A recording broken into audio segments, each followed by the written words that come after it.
AI के पक्ष में अपनी बात रखना चाहता हूँ। सबसे पहले तो मैं आपको बताना चाहूंगा कि मैं यहाँ एआई को बचाने नहीं बल्कि डर को बेनकाब करने आया हूँ।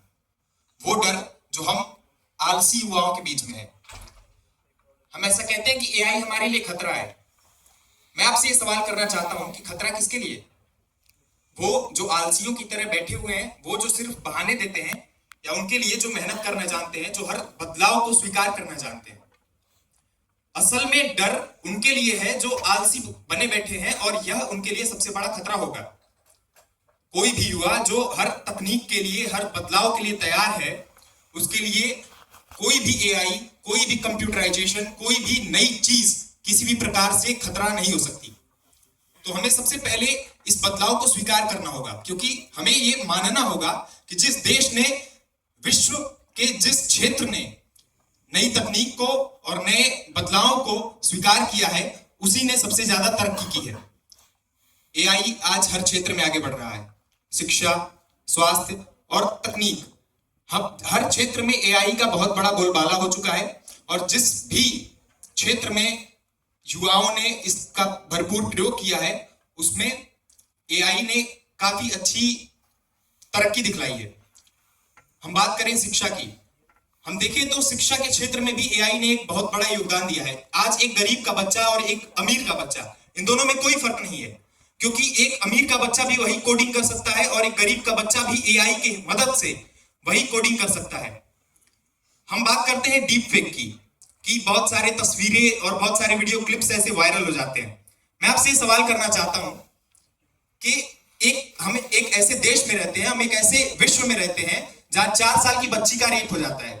तो क्या 4 साल की बच्ची का रेप हो जाता है सिर्फ इस डर से?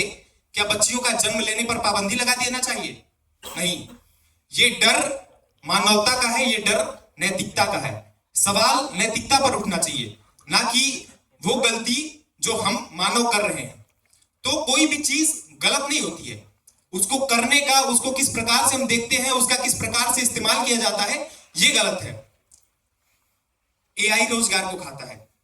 सबसे बड़ा डर कि रोजगार, एआई 10 लोगों के काम को अगर अकेले कर देगा तो बाकी 9 लोगों के काम को, 9 लोगों का रोजगार कहां गया?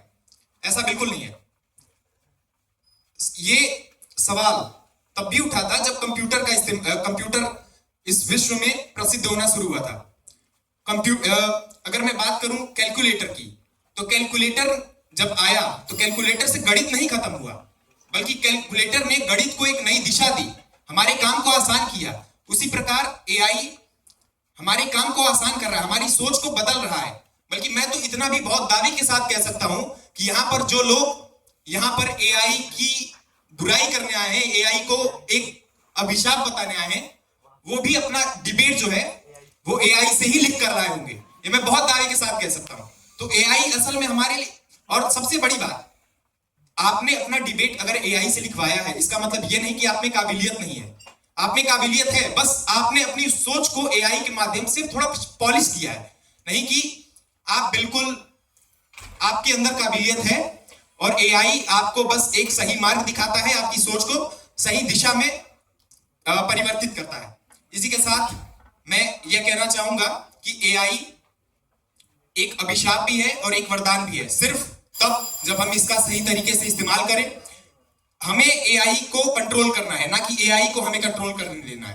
धन्यवाद। जय हिंद, जय भारत।